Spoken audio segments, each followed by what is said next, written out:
people will remember Rod Serling as the creator of The Twilight Zone. To many viewers, it was a television show about aliens, monsters, time travel, and strange happenings in distant dimensions. But what many people don't realize is that some of the show's most famous episodes were never really about any of those things. They were about racism, war, fear, conformity, mob violence, political extremism, and the darker side of human nature. The reasons those stories appeared disguised as science fiction is simple. Television executives wouldn't let Rod Serling tell them any other way. So instead, he created a world where the truth could wear a mask, a world where prejudice could become an alien invasion, where fascism could return as a ghost from history, where humanity's greatest flaws could be examined through fantasy. This is the story of how one of television's greatest writers used science fiction to tell the truth, and how The Twilight Zone became one of the most important television series ever created. Rodman Edward Serling was born on December 25, 1924, in Syracuse, New York. As a young man, he loved storytelling, radio dramas, and literature. But before he could become one of television's most celebrated writers, the world was at war. During World War II, Serling served as a paratrooper with the 11th Airborne Division in the Pacific Theater. The fighting was brutal. He witnessed death on a scale that few people could fully comprehend. Friends and soldiers were killed. Lives could be altered in an instant, and the experience left permanent scars. Years later, Serling would rarely speak about the war in great detail, but its influence can be found throughout his writing. Again and again, his stories returned to themes of violence, fear, cruelty, and the fragile nature of civilization. The Twilight Zone was not written by an idealist looking for escapism. It was written by a man who had seen what human beings were capable of when fear and hatred took control. The war taught Serling something that would become central to his work. The greatest monsters were rarely supernatural. More often, they were human.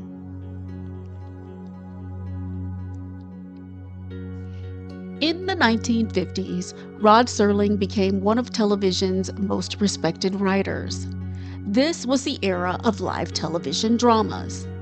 Networks were eager for quality programming, but there was a problem. Sponsors often had enormous control over what audiences could see. A controversial script could be altered. A difficult subject could be softened. Entire themes could disappear if they made advertisers uncomfortable. Serling repeatedly found himself fighting these battles. One of the most famous examples involved a script inspired by the murder of 14-year-old Emmett Till. Till's brutal killing shocked the nation and exposed the reality of racial violence in America. Serling wanted to address the issue directly. Instead, network executives and sponsors demanded changes. Characters were altered. Locations were changed. The story was watered down. The message became less threatening, less controversial, less true. For Serling, this became a recurring frustration. Every time he tried to tackle serious social issues head-on, someone wanted to remove the sharp edges. Someone wanted the audience to be comfortable. Eventually, Serling realized something important. If he disguised the message, he could protect the message. If the story took place on another planet, executives were less nervous. If the characters were aliens, robots, or travelers from another dimension, controversial ideas suddenly became acceptable. And that realization would change television history.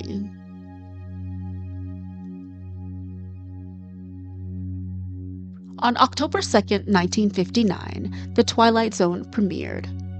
At first glance, it looked like any other science fiction anthology. Each week offered a new story, different characters, different settings, different mysteries. But beneath the supernatural twists was something far more ambitious.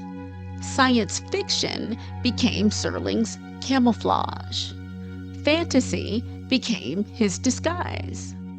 The Twilight Zone gave him something he had never truly possessed before: freedom. Because when a story involved Martians, network executives often stopped paying attention to what the Martians were actually saying. When strange creatures arrived from another dimension, audiences focused on the spectacle. But Serling was often talking about real-world issues hiding beneath the surface: racism, war, political extremism, mass hysteria, authoritarianism. The Twilight Zone allowed him to tackle subjects that would have been nearly impossible to address directly on television at that time. And because the stories were entertaining, viewers willingly followed him into conversations that they might have otherwise avoided. The genius of The Twilight Zone is that its lessons remain visible decades later. Take The Monsters Are Due on Maple Street. The story begins with an ordinary suburban neighborhood. Then fear begins to spread. People become suspicious. Neighbors accuse one another. Panic replaces reason. The real monster isn't an alien, it's fear itself. The episode remains one of television's most powerful examinations of mob mentality. Then there's Eye of the Beholder. The famous twist ending is legendary, but beneath the surface, beneath the surprise, is a deeper question, or deeper questions. What happens when society demands conformity? What happens when individuality becomes unacceptable? The episode asks viewers to examine the dangers of defining normality too narrowly. In The Obsolete Man, Serling explored authoritarian government. A future state declares that books are useless. Religion is obsolete. Independent thought is no longer valuable. One man's refusal to surrender his beliefs becomes an act of resistance. The message was unmistakable. Freedom can disappear gradually if people stop defending it. Then there is He's Alive. Perhaps one of the boldest episodes Serling ever wrote. A failed extremist is guided by the ghost of Adolf Hitler. The story is not about history. It's a warning, a reminder that dangerous ideas never fully disappear. They simply wait for someone willing to repeat them. And then there is I Am the Night, Color Me Black, one of the darkest episodes in the entire series. Hatred becomes a physical force. Darkness spreads across the sky. The message is clear. Hatred is contagious, and when enough people embrace it, everyone suffers. Again and again, Serling returned to the same question: what happens when fear becomes stronger than empathy? The answer rarely ended well. More than 60 years after its debut, The Twilight Zone continues to attract new audiences. Part of that is the storytelling. Part of it is its unforgettable twists. But the deeper reason is that the themes never stopped being relevant. People still fear those who are different. Societies still struggle with prejudice. Governments still wrestle with power and freedom. Technology still creates opportunities and dangers, and loneliness remains one of the most universal human experiences. The specifics may change, the human condition does not. Rod Serling understood that, and that's why his stories feel timeless. They were never really about the future, they were about us. Rod Serling died in 1975 at just 50 years old, but his voice never truly disappeared. Every time a viewer discovers the Twilight Zone, they encounter the questions he spent a lifetime asking. Questions about fear, questions about justice, questions about who we become when we stop seeing each other as human beings. The Twilight Zone was never simply a collection of strange stories. It was Rod Serling's way of telling the truth when the truth wasn't always welcome.